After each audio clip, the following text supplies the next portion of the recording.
So if you're a hooper who thinks you should be getting more playing time, there are some things that you need to consider before you start blaming the coaching staff and your situation and your circumstance. More than likely, there are a lot of things that you can do better to make the coach trust you more and get you on that floor. Because at the end of the day, playing time has a lot to do with trust. But anyways, with no further ado, I'm Coach Eddie. Let's get into some things that you can do to increase your playing time.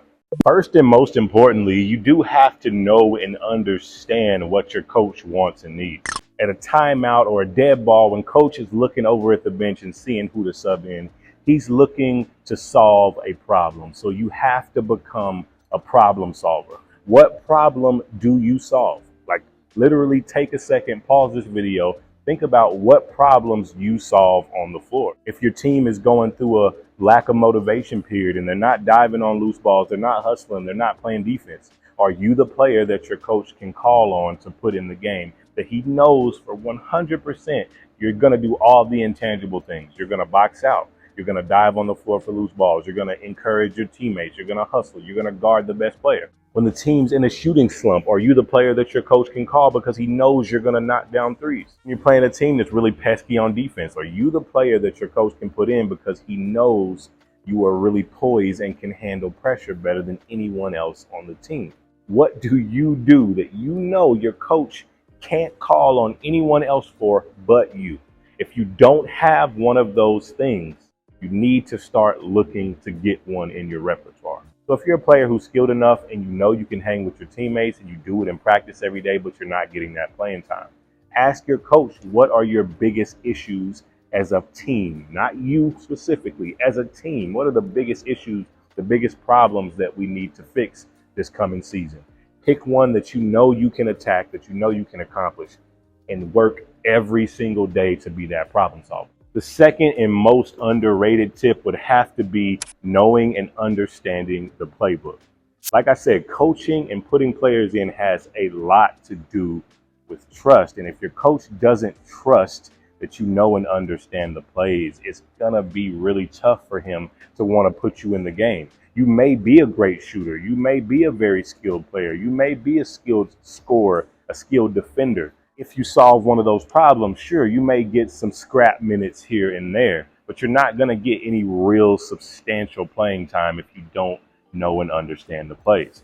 So if you're struggling with this, make sure you get with the starters, get with the people who do know the plays and do understand the plays, and go over them once or twice a week outside of practice. If you really want to take some initiative and you really want to impress your coach, go to them specifically and ask them for the playbook.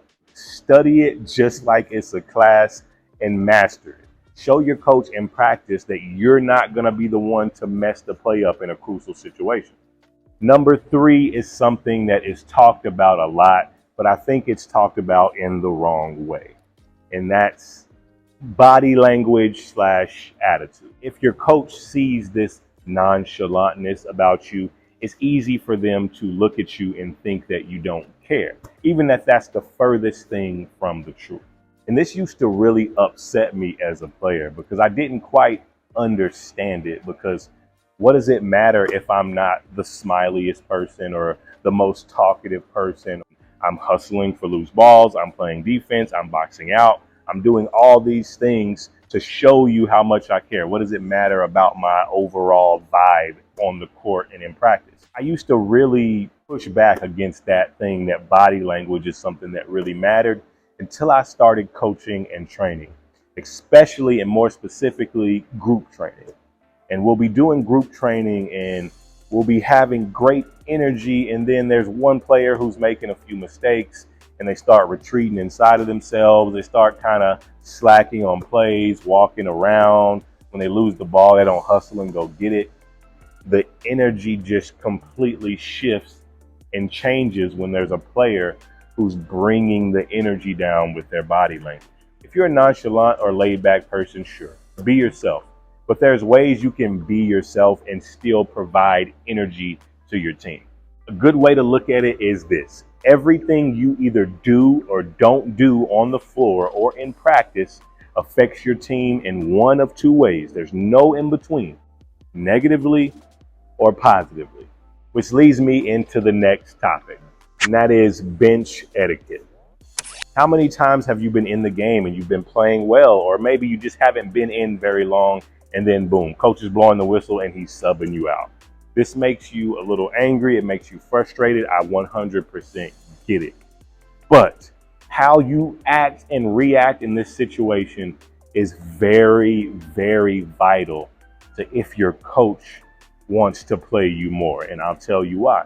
If coach subs you out and you drop your head and you start to walk over to the bench, you have lackadaisical body language, you don't dap up any of your teammates, and then you sit on the bench and you start to sulk, what message are you sending to your coach? You might think nothing, but to your coach, you're telling them that your playing time, your situation, your feelings, how much points you scored is more important than what's best for the team.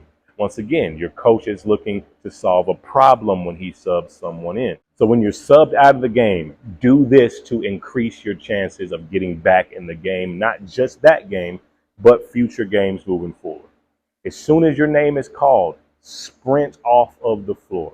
Go up to the teammate that's coming in for you. Tell them who you have. Hey, I have number 32. Tell them a tendency that player does. Hey, I have 32, man. Every time I guard him, he loves to go left and then fake back right. Look out for that. And make sure you say this very loud and vocally so your coach hears you. But we're not done. Once you're on the bench, stay engaged. Once again, your body language is communicating with your coaching staff. So when you're on the bench, don't just sit on the bench and be quiet. When your team does something great, clap them up. When there's a defensive rotation that somebody's missing, communicate that while you're on the bench. If you see something about to happen, communicate it to your teammates. Show your teammates and the coach that you're engaged in the game, whether you are in the center of it or not. You can moan and complain that you're not getting the playing time you feel you deserve, or you can do something about it. But anyways, it's Coach Eddie. This is Night Out Basketball. Leave any questions you do have down in the comments, and I'll try to answer them. Until next time, guys.